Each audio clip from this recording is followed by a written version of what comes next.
Why was there light in the barracks when everyone else was asleep? The bulb above her bunk flickered once, then steadied, spilling its thin glow across the concrete floor. She didn't move at first. She lay still, listening to the slow rhythm of her own breathing, the distant hum of the generator outside, the restless shuffle of boots in dreams around her. Everyone else was lost in their exhaustion, but not her. Her shadow stretched long against the wall, and for a moment it looked heavier than she was. She stared at the figure it cast, carrying weight she couldn't put down. She told herself it was only fatigue. The mission briefing had been brutal, the hours before longer, the silence in the room colder. Still, she couldn't shake the thought, if shadows carried truth, hers carried choice. Choice, that word had followed her for months now. She sat up slow, careful not to wake the others. The bunk creaked beneath her. Her hand brushed the dog tags at her neck, cool against her skin. She always touched them before she stood. They weren't hers, not really. Not anymore. The air in the barracks smelled faintly of dust and sweat, the residue of too many days in uniform and not enough nights in peace. She slipped her boots on, laced them tight, and stood. Her knees cracked, a reminder that she wasn't as young as some of the others in this unit. But she moved like silence itself, as if sound was a luxury she couldn't afford. Out in the corridor, the lights buzzed overhead. She kept her head low. No one stopped her. No one asked why she couldn't sleep. They never did. She wasn't invisible, but she wasn't seen either. The mess hall was empty at this hour. One metal chair had been left askew near the corner table, so she righted it before sitting down. Habit. Discipline didn't switch off with the lights. She poured herself water from the jug on the counter, drank slow, and let the silence wrap around her. But there was something she hadn't told them. Not her squad. Not her commanding officer. Not even the medic who had looked her in the eye earlier that evening, asking if she was all right. She had nodded, lied, moved on. Because how could she explain that every mission they sent her on was tied to a ghost no one else could see? Her brother. He'd been the first to pick up a rifle in the family. The one who'd convinced her that service meant something more than orders and rank. He hadn't come back from his deployment. Not fully. Not in body. Just in a folded flag and the silence that followed. And she had carried that silence ever since. Footsteps echoed suddenly down the corridor, pulling her back. She straightened in her chair, mask slipping back on. Two figures appeared in the doorway, both young, both carrying the restless energy of men who didn't know what tomorrow would take from them. They nodded at her, surprised to see her awake. "You good, Martinez?" one of them asked. His voice was casual, but beneath it a note of curiosity, maybe even concern. She gave him the practiced half-smile. "Couldn't sleep." "Big day tomorrow," the other said. He lingered a second longer as if he wanted to add something, then thought better of it. They moved on, boots fading into the distance. She exhaled slowly. Her name wasn't supposed to matter in this place, not the way it did back home. Out here, rank and role defined you, and hers, sniper, was all anyone needed to know. Cold precision, distance. The one they called when they wanted a problem solved without questions. But no one ever asked what it cost her to pull the trigger. The next morning broke with the sharp blast of the bugle. She was already dressed, boots polished, rifle case strapped to her back. The others stirred, groaned, reached for uniforms. She stood at the window, watching the horizon bleed from black into gray. Dawn came slow, and with it the reminder that war didn't pause for beauty. The convoy rattled across dirt roads, engines grinding against the stillness. Dust rose around them, choking, clinging. She sat in the back, helmet tilted low, eyes scanning the endless fields that stretched on either side. The land was barren, stripped of life, but still it held whispers, voices caught in the wind, stories buried in the soil. The briefing had been clear: infiltration, observation, silence. No engagement unless necessary. She had heard those words before. She had followed them before. And yet every time they twisted in her chest, because silence was never empty. Silence was where her brother's voice used to be. Her spotter sat beside her, a man named Cooper. He was older, beard streaked with gray, the kind of soldier who had seen enough to know better than to boast. He caught her glance once, nodded, then looked away. He didn't ask. He never did. That was why she trusted him.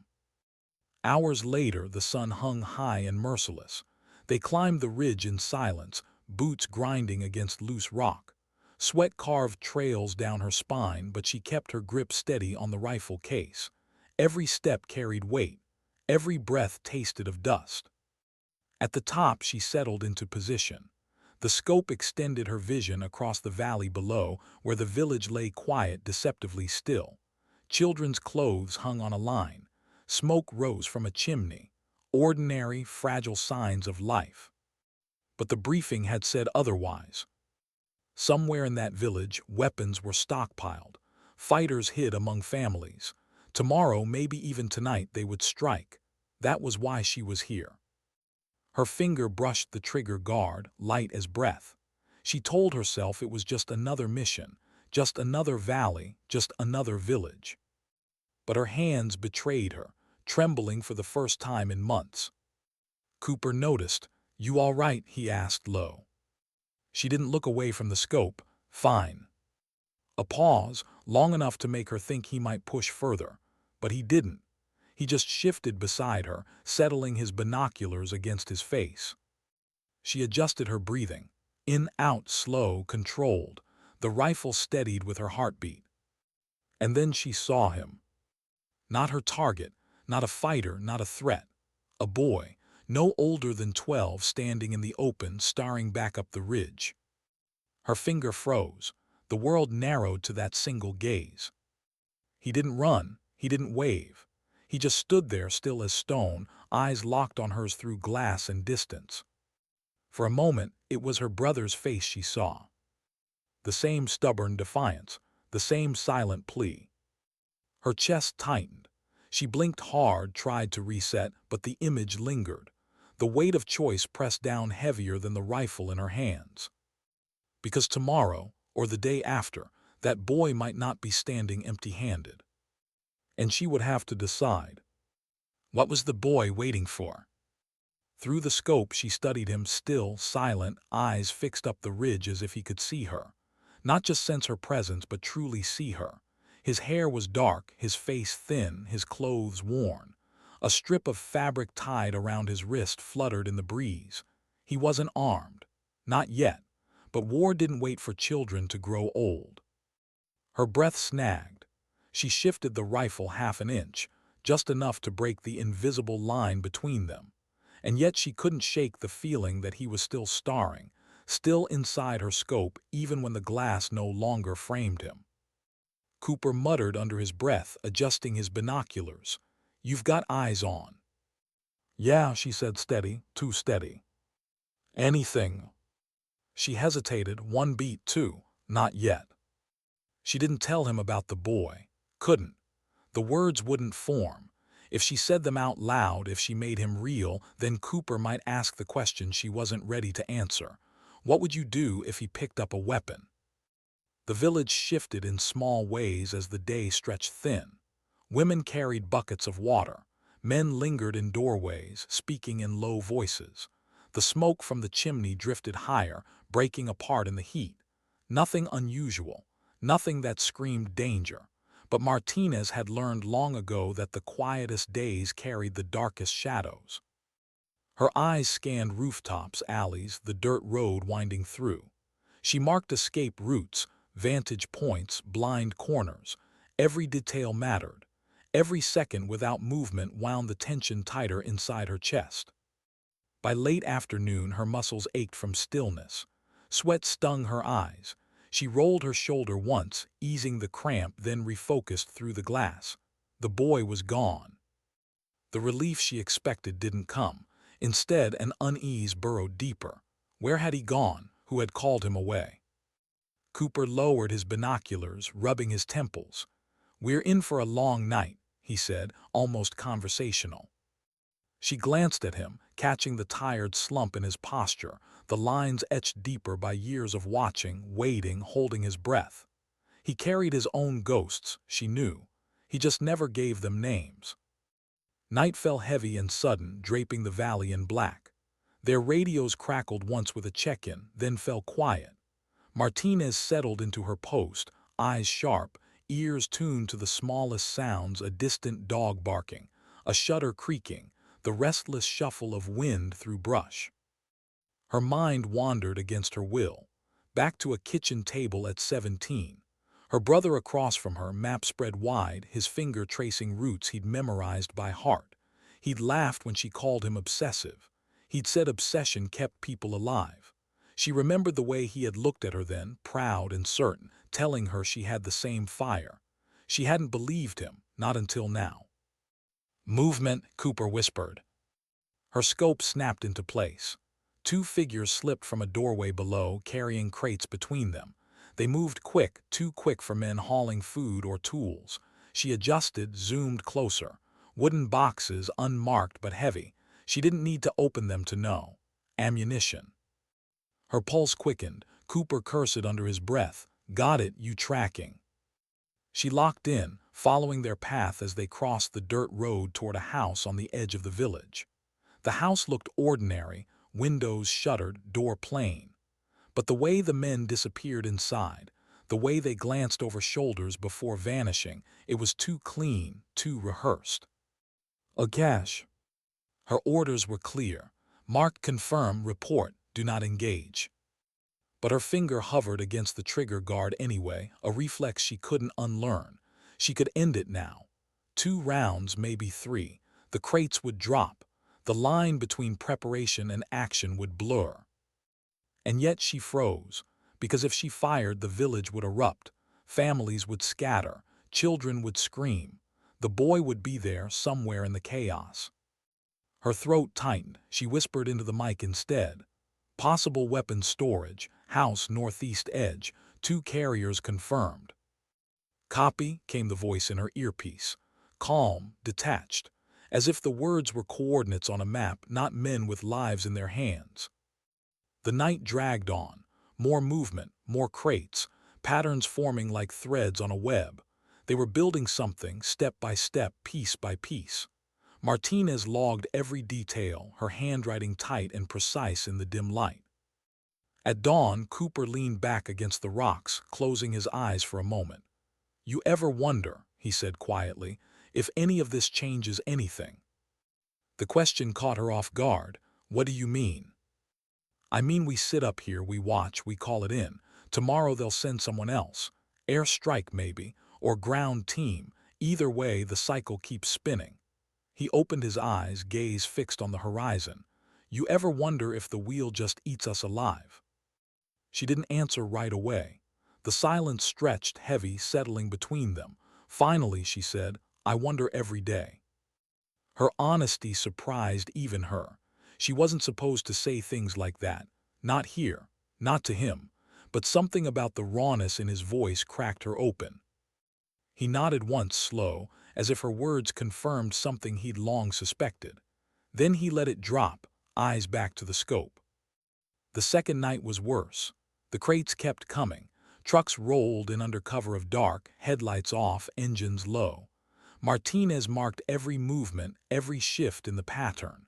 Her pen shook once when she wrote, but she forced it still. And then she saw him again. The boy. He emerged from the shadows, carrying nothing but a lantern. The weak flame flickered as he walked, casting strange shapes against the walls. He wasn't with the men. He wasn't working. He was just there, watching again. Her chest ached. She whispered under her breath, words meant for no one.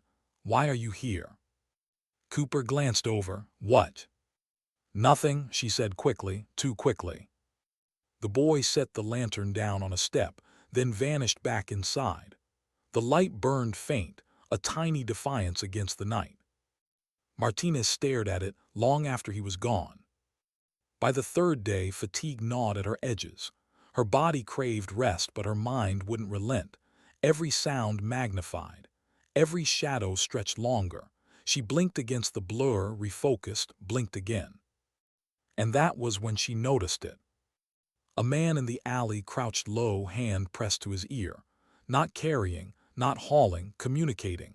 She adjusted the scope, heart hammering. His lips moved quick. His eyes darted. Radio spotter. Cooper, she hissed. I see him. The man finished, slipped back into the shadows. A minute later, two more men appeared, this time armed. Rifles slung, steps urgent. The air shifted. Something was happening.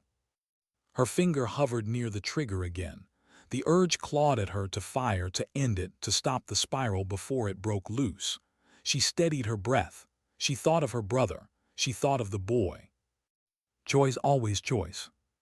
Orders, she whispered into the mic. Silence crackled back. Then the voice, hold, do not engage.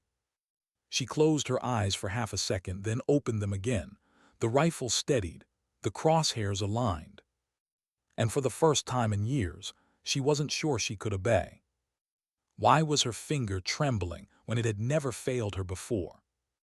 The crosshairs steadied on the alley where the armed men lingered, their rifles glinting in the thin moonlight.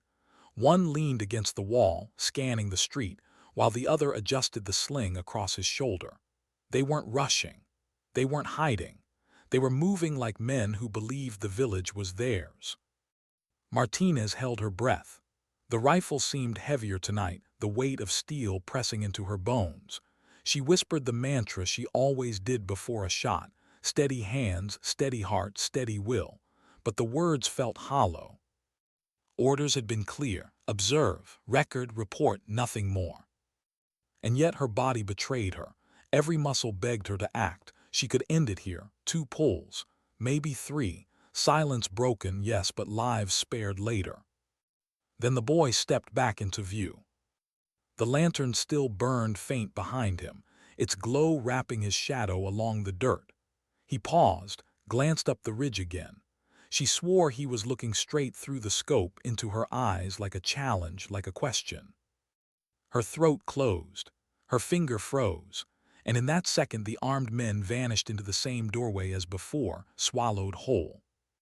She exhaled hard, pulling her cheek away from the stock. Her heart pounded so loud she was sure Cooper could hear it. You almost took it, he said quietly. She didn't answer. You wanted to, he added, voice low, not accusing, not surprised. Still, she kept her eyes on the valley. Would have blown the mission. Maybe, a pause, then softer, or maybe it would have saved someone down the line. She turned her head, finally meeting his gaze. His eyes were tired, yes, but sharp. He'd seen her hesitation. He'd seen the tremor in her hands. He'd seen too much. You've done this a long time, she said. Long enough, he replied. And you never, she hesitated, searching for the words, you never doubt. He was silent for a while. The wind shifted, carrying dust across the ridge, brushing grit against her cheek. Finally, he said, every time, the trick is living with it. The words struck harder than she expected. She wanted to ask how he lived with it, what weight he carried. But the radio crackled then, breaking the moment. Eyes on, the voice from command, detached, unfeeling. Confirmed cache, Cooper reported. Copy, stand by. The channel went dead again. Martinez swallowed. Stand by, always stand by. Watch the world burn but never put out the fire. When dawn bled across the horizon, she was still awake, still staring through glass at shadows that shifted into men, men that shifted into threats, threats that shifted into ghosts. By mid-morning, a new detail snagged her attention. Trucks, bigger this time, covered in tarps, engines struggling against the incline. The drivers didn't glance around nervously like before. They moved with purpose, direct, confident. She zoomed closer. The crates they unloaded weren't wooden this time. They were metal, she knew that shape, mortar tubes. Her breath caught. Mortars meant range. Mortars meant tomorrow, maybe even tonight, someone's base would be shelled. Mortars meant lives scattered into dust. She looked at Cooper. He didn't need to say anything. The tension in his jaw said enough. Her radio hissed again. Confirm cargo. She whispered, mortar systems, at least 3. Static, then the reply calm as ice. Acknowledged, do not engage, await further orders. Her fist clenched so tight her nails cut her palm. She wanted to scream into the mic, "What are we waiting for?" But she bit it back. Cooper reached into his vest, pulled out a crumpled photo. He stared at it a moment before sliding it back. She caught only a glimpse, a woman, 2 children standing in sunlight. His family. He noticed her glance, shrugged lightly. "Reminds me what I'm really out here for." She didn't answer, but the image burned in her mind. Family. The reason anyone risked this. The reason she was here. She reached up, touched the tags at her neck again. Cold metal, heavier than any rifle. Her brother's name etched in steel. Night fell, bringing no rest. She dozed for minutes at a time, jerking awake at the crunch of gravel below, the hum of an engine, the scrape of a crate sliding across dirt. And then, just after midnight, it happened. The first launch. A dull thump echoed across the valley, followed by the shriek of a mortar cutting through sky. Martinez's blood froze. She tracked the smoke trail upward, disappearing into the clouds. Seconds later, far off in the distance, a muffled boom rolled back. Her stomach dropped. That was no test. That was war beginning. The radio erupted with frantic voices. Commands colliding, coordinates shouted, orders scrambling. Target confirmed hostile, permission granted, engage at will. The words she thought she wanted, the words that now tasted like ash. Her scope swung down. The mortar team was reloading, hands quick, efficient. One man bent low, adjusting the baseplate. Another hauled a round from the crate. She aligned the crosshairs. Her breath slowed, her heartbeat steadied. But in the corner of her scope, just behind them, the boy stood, again, lantern in hand, watching. Her chest tightened until it hurt. If she fired, the blast could tear through more than just the fighters. Choice, always choice.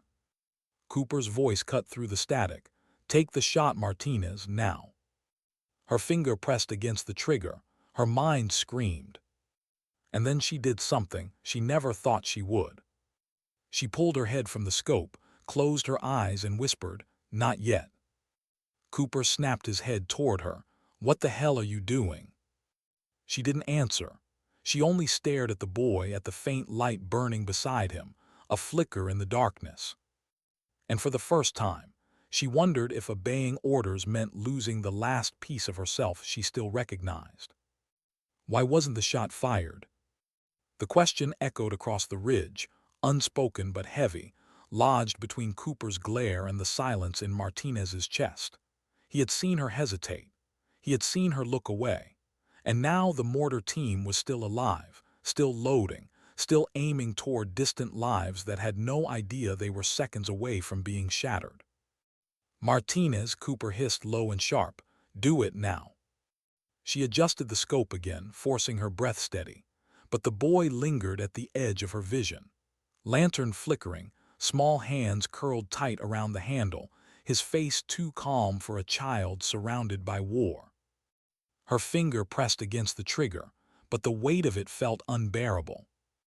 The second round fired. The thump rattled through her bones, the shriek splitting the night sky. Another boom rolled far away, faint but real, a sound she would never unhear. Cooper swore, voice harsh, "You're blowing this. You had them." "I saw," she began, but stopped. The words caught like barbed wire in her throat. "You saw what?" His jaw clenched. "You saw a kid. Martinez, you think they care. You think when that mortar lands, someone's checking for birthdays." Her chest heaved, but she didn't look at him. She couldn't. "I'm not taking a child with my shot." Silence, thick, heavy. She braced for him to push harder, to report her, to pull rank. Instead, Cooper turned away, pressed his own eye to the binoculars. His voice, when it came, was quiet but sharp as glass. "Then you're already in the wrong war." The words cut deeper than she expected. She wanted to defend herself, to say something that made sense, but nothing did. The radio cracked alive again. "Mortar fire confirmed. Air support unavailable. Sniper team engage immediately. Repeat, engage." Her earpiece buzzed with static as if the command itself resisted being heard. But the order was clear. Take the shot. End it. Cooper didn't hesitate. He shifted his rifle into position. Her stomach dropped. She'd seen him fire before, steady, lethal, efficient. If he took the shot, the boy would vanish in the fire just the same. Her hand darted out, grabbing his barrel, forcing it down. Wait. His eyes flared. What the hell are you doing? He's there, she hissed. Who? The boy. Cooper ripped the rifle free, face twisted in something between rage and disbelief. Martinez, there are no boys here. There are men with weapons aimed at our people. Every second you stall, more of them die. Her throat closed. Maybe he was right. Maybe the boy was just a ghost, her brother's face stitched onto the fabric of war. But no, she had seen him, felt his gaze. The flicker of his lantern still burned in her memory, too real to dismiss. The third mortar fired. The boom in the distance wasn't muffled this time. It was sharper, louder, closer. Martinez's stomach knotted. She imagined the faces at the base camp, soldiers ducking, scrambling, praying. Maybe even someone she knew. Maybe someone she'd laughed with yesterday. Her hands shook. Last chance, Cooper said, voice like iron. You take it or I will. Her eyes locked back into the scope. The fighters bent over their weapon, hands steady, faces focused. Behind them, the lantern flickered again, flame bending low against the wind. Her brother's voice whispered inside her head. Choice, always choice. The crosshairs drifted, not on the fighters, not on the boy, but on the base plate of the mortar itself. Her breath slowed, in, out, in, out. She fired. The shot cracked through the night, echoing across the valley. The round struck steel, sparks flaring, the mortar tube jolting sideways. The men shouted, stumbling back. One clutched his arm, blood spraying into the dirt. The round they'd been loading clattered free, rolling harmless into the dust. For a second, everything froze. Then chaos erupted. Shouts in the village, doors slamming, men pouring into alleys with rifles raised. The cash operation scattered like ants, scrambling, searching. Martinez pulled back from the scope, chest heaving. She stopped the mortar, stopped the strike, but she hadn't killed them. Cooper's face was stone. You compromised the mission. I saved lives, she shot back. You didn't end the threat. Their radios buzzed. Sniper shot confirmed. Impact unclear. Units mobilizing. Stand by. The command didn't know what she'd aimed at. They didn't know she'd disobeyed in silence. Cooper stared at her, jaw tight, eyes cold. Finally, he said, you think you can carry this? You think you can decide who lives and who dies? Her voice cracked, barely above a whisper.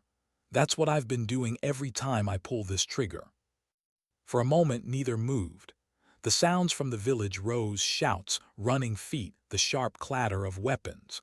The boy's lantern flickered once more, then went dark. Martinez's chest ached, as if something inside her had broken. By dawn, the valley was crawling with fighters. Trucks rolled out, dust clouds rising behind them. The cash wasn't hidden anymore. It was moving. Their orders shifted with it. Track convoy, confirm route, do not lose visual. Martinez and Cooper packed quickly, sliding down the ridge, shadows against the pale morning. No words between them. Only silence, heavy and raw. Hours stretched into miles. They moved low, unseen, following the distant growl of engines, the churn of wheels against dirt. Martinez's legs burned, lungs straining with every climb. But her mind burned hotter. The boy's eyes, the lantern's glow, the crack of her rifle, the weight of Cooper's stare. At dusk, they reached another rise. The convoy below stopped at a walled compound, gates yawning open like a beast swallowing prey. Trucks rolled inside. Doors slammed shut. Martinez lowered her scope. Her mouth was dry. They're consolidating. Yeah, Cooper said. His voice was flat. She wanted to say something more about the boy, about her shot, about the weight pressing harder with each hour. But when she opened her mouth, nothing came. Instead, Cooper said it for her. "You're not built for this, Martinez." She flinched. "I've been here as long as you have." "You've been here, sure, but you're still looking for lines that don't exist. Innocent, guilty, child, enemy. Out here, those lines are already erased." Her fists clenched around the rifle. "Then why do I see them?" His eyes cut into hers. "Because you still want to." The words landed like truth she didn't want. She turned back to the scope, forcing the world into glass, distance, control. But the boy's absence burned brighter than his presence ever had. For the first time, she wasn't sure if her shadow was still her own, or if it belonged to the choices she refused to make. Why was she counting each breath when everyone else seemed to be asleep? The barracks were quiet, too quiet. Fluorescent light hummed, a faint flicker above her bunk. Shadows stretched long across the floor, and one of them was hers, rigid, still, almost carved into the ground. She couldn't shake the weight pressing on her chest. Tonight wasn't just another night. It was the night before she had to make a decision that could cost lives. Sound of boots scuffed lightly against the concrete. Private Dawson, barely 21, restless and packing. She watched him from the corner of her eye. He was too green, too eager, too fragile for what was coming. He noticed her watching and froze. "Can't sleep," he whispered. She shook her head, words caught in her throat. He looked relieved, almost grateful, like her silence meant he wasn't alone in his fear. Then he sat back on his cot and rubbed his face with his hands. "I keep hearing home," he said. "My mom's voice, like she's telling me I shouldn't be here." She wanted to answer, to tell him about her own voices, her sister's laughter, her father's warning before she enlisted. But instead she turned her gaze back to the ceiling. If she opened that door, if she admitted what echoed inside her, she wouldn't have the strength to close it again. She had a mission to prepare for. Dawson finally laid down, but she could hear his breath quick and shallow. He was pretending to sleep. So was she. Neither of them fooled anyone. Hours passed, marked by the buzz of the light and the dull throb of her own heartbeat. At some point, footsteps approached. Sergeant Rains appeared, his face carved from fatigue. He didn't address the group. He only looked at her, and in that glance she understood orders were coming. "Gear up," he said softly, barely audible. 10 minutes. She didn't move at first. Her shadow seemed heavier than her body. 10 minutes, that was all. She rolled off the cot, her boots hitting the ground without sound. Her rifle leaned against the wall, cleaned and oiled, ready. She grabbed it, the metal cool in her hand, the strap worn smooth where her palm always rested. As the others stirred, grumbles, coughs, nervous jokes, she stayed silent. They all thought they were heading into another sweep, another routine op that command swore was low risk. But she knew better. There was something hidden in the briefings, in the clipped tone of the intel officer. She had caught it, though no one else had. She had always been good at noticing what others ignored. And that was her curse. Outside, the air was thick with humidity, the sky bleeding pale gray into the horizon. Dawn hadn't broken yet. The convoy of armored vehicles waited, engines idling low, vibrating through the ground like a heartbeat. The men shuffled, adjusted straps, checked weapons with shaking hands. She climbed into the last vehicle, sliding into her usual spot by the rear hatch. She liked the vantage point, the way it gave her room to see them all, her squad, her temporary family. They didn't see her that way, not really, but it didn't matter. She carried enough weight for all of them. The convoy lurched forward, wheels grinding over gravel. Someone cracked a joke about the food back at base. Laughter erupted, too loud, too forced. Then it died just as quickly, swallowed by the drone of the engine. She stared out the slit window. The fields blurred past, and in them she caught flashes of memory. Her father's hand slamming the table, telling her she wasn't made for this life. Her sister running barefoot through the yard, begging her to stay. Her own voice, stubborn, saying she had no choice. And maybe that was true, or maybe it was the lie she told herself to survive. The radio crackled, static, then a clipped voice, approaching target zone. She adjusted her grip on the rifle. Her palms were dry, too dry. Fear made most people sweat. For her, it stripped her bare. Dawson sat across from her, his knee bouncing uncontrollably. She reached out just for a moment, resting her glove against it. He froze, looked at her, his eyes wide. She didn't say a word, but he nodded, swallowing hard. The convoy slowed. The world outside seemed to hold its breath. She knew something was coming, something the others couldn't see yet. And she carried a secret, one she couldn't share, not until it was too late. The door clanged open, dust flooding in. The squad spilled out into the morning haze, rifles raised, boots crunching. Orders snapped through the air like whiplash. Formations shifted. She stepped into the light, her shadow stretching long across the dirt. And with it came the weight of choice, one that would haunt her, no matter which way she leaned. Would she follow command, or follow the quiet voice inside her telling her this mission wasn't what it seemed? The answer would not wait forever. What if the silence was the real enemy? Not the gunfire, not the mission, not even the faces she might never see again. It was the silence, the moments in between orders, the gap between one heartbeat and the next. That's when the doubt crept in. That's when the choices pressed hardest. She crouched low against a crumbled wall, rifle braced, scanning an alley that smelled of smoke and rain-soaked concrete. The squad moved in fragments behind her, voices low, every step careful. And yet all she heard was that silence wrapping around her, suffocating, whispering reminders of what she hadn't told them. Dawson shuffled up beside her, too close, his breath uneven through his mask. She didn't turn her head, just whispered, "Keep it steady." "I'm trying," he said, but his rifle quivered, barrel dipping as his hands betrayed him. She wanted to reach out, hold it steady for him.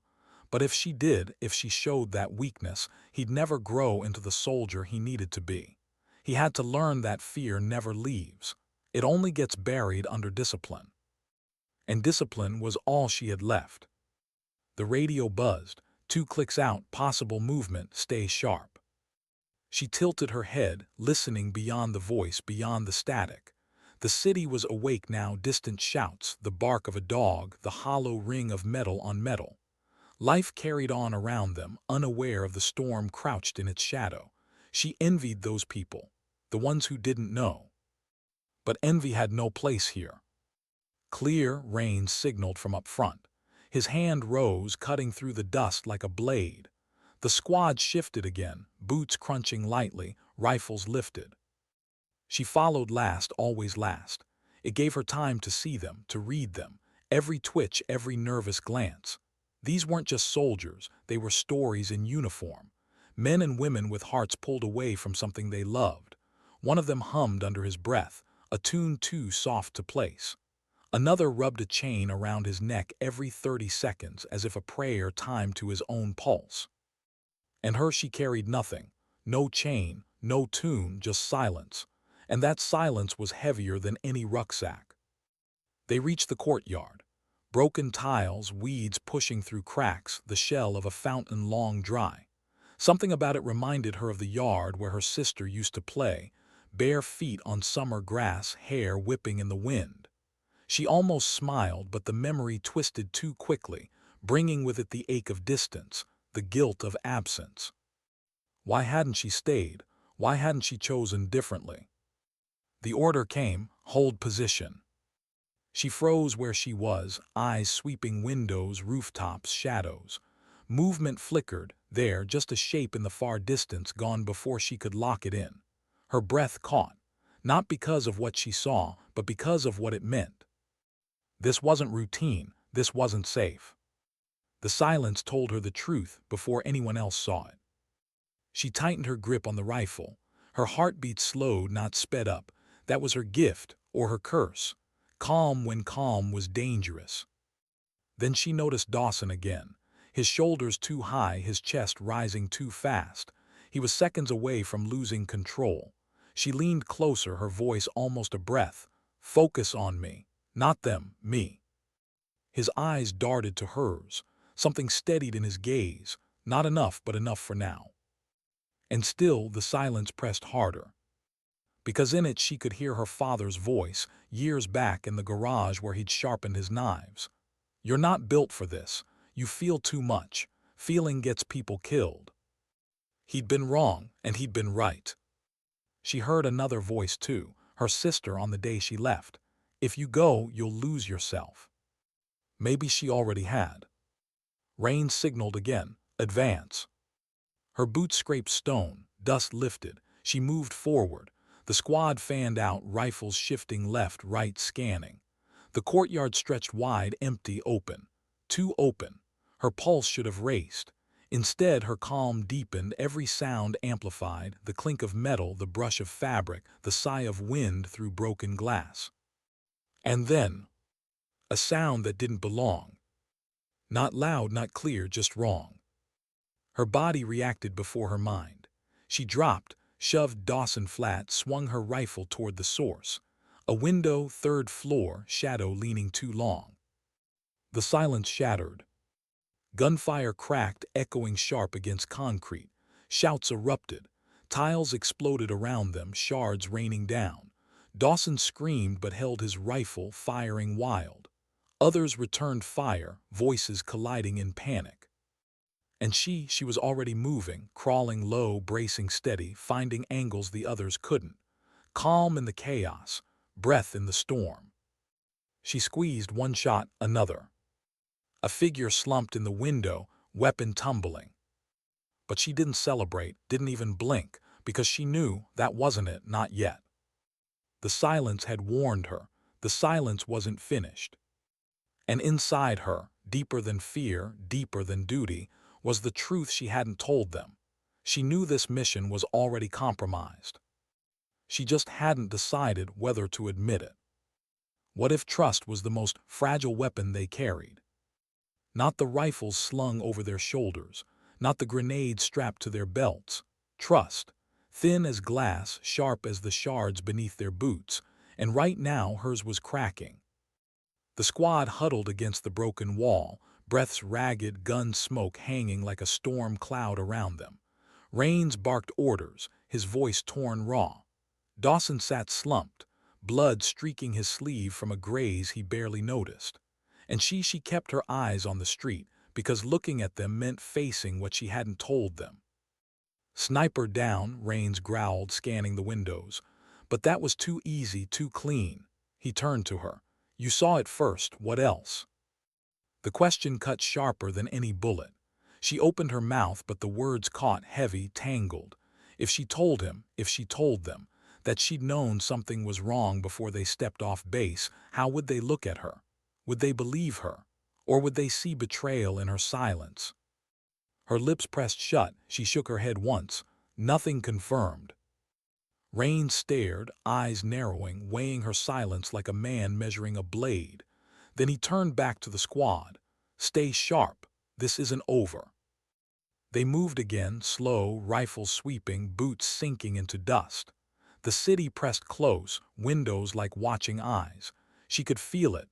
The mission wasn't unfolding, it was unraveling, and she was part of the thread. Beside her, Dawson limped but didn't complain.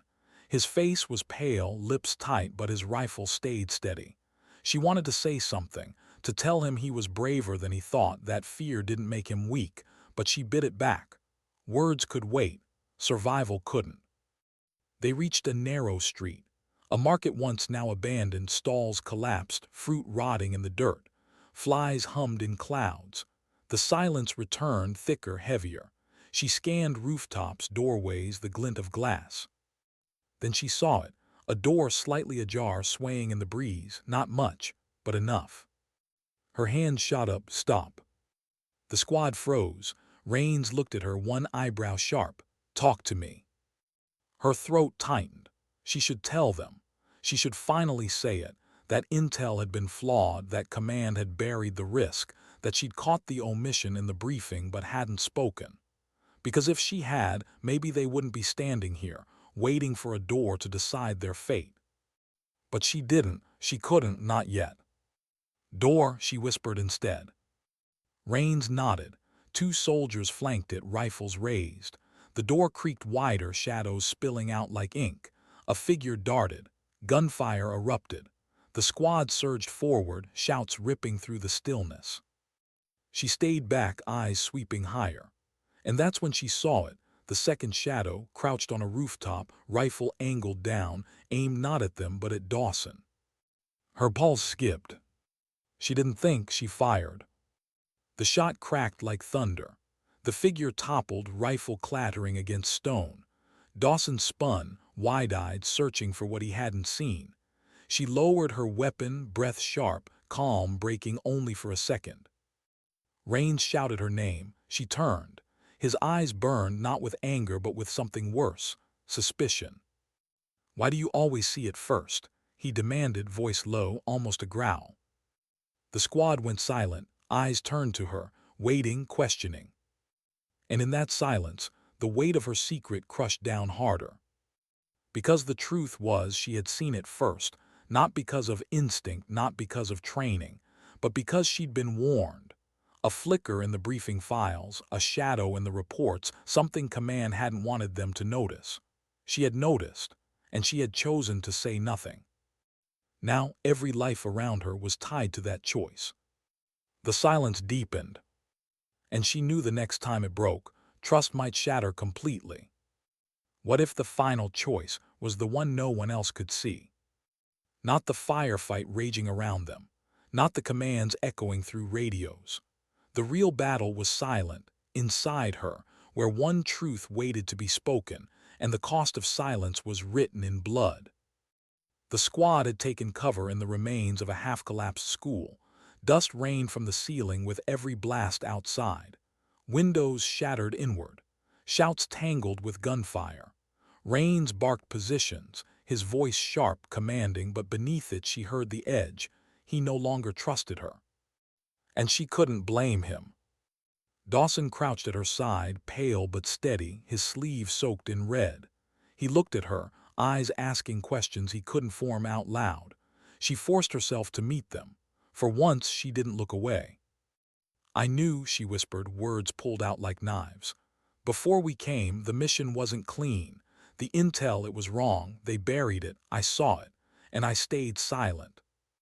His breath caught, not anger, not betrayal, just the sharp sting of realization. "Why didn't you say?"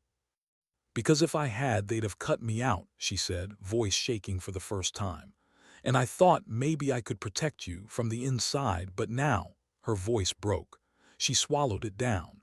"Now I don't know if I saved anyone or damned us all." A blast shook the walls. Plaster rained down. Rains shouted her name from across the room, voice jagged with fury and need. "If you've got something, say it now." Her shadow stretched long across the cracked floor, trembling in the flicker of gunfire. She rose slowly, shouldering her rifle, her voice cutting through the chaos. "They knew this was an ambush. They sent us anyway. We were never meant to come back." The words hit harder than the gunfire. The squad froze just for a breath, the silence roaring louder than the fight outside. Faces turned. Eyes widened.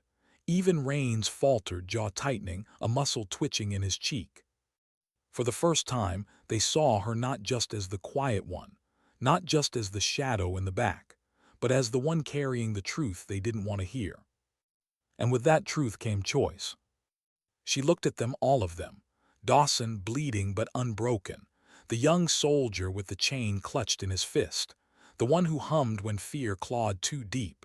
Rains, weathered, worn, too proud to admit he'd led them blind. They were hers, her burden, her family, if only for tonight.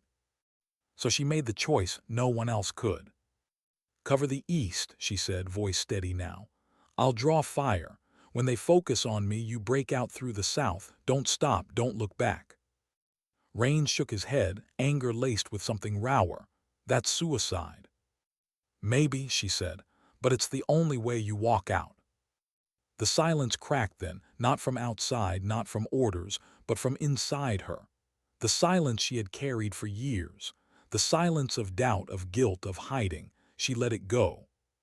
She sprinted to the shattered doorway, rifle raised.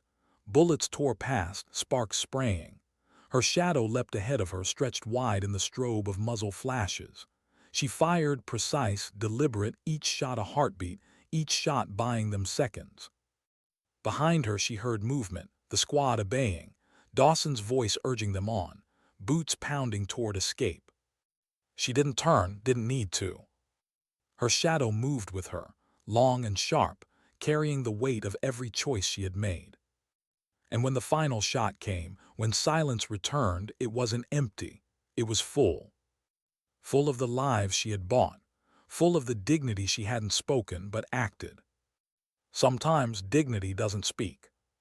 It simply acts. The barracks light flickered in her memory, casting her shadow across the floor once more. And in that shadow, she had finally found her answer.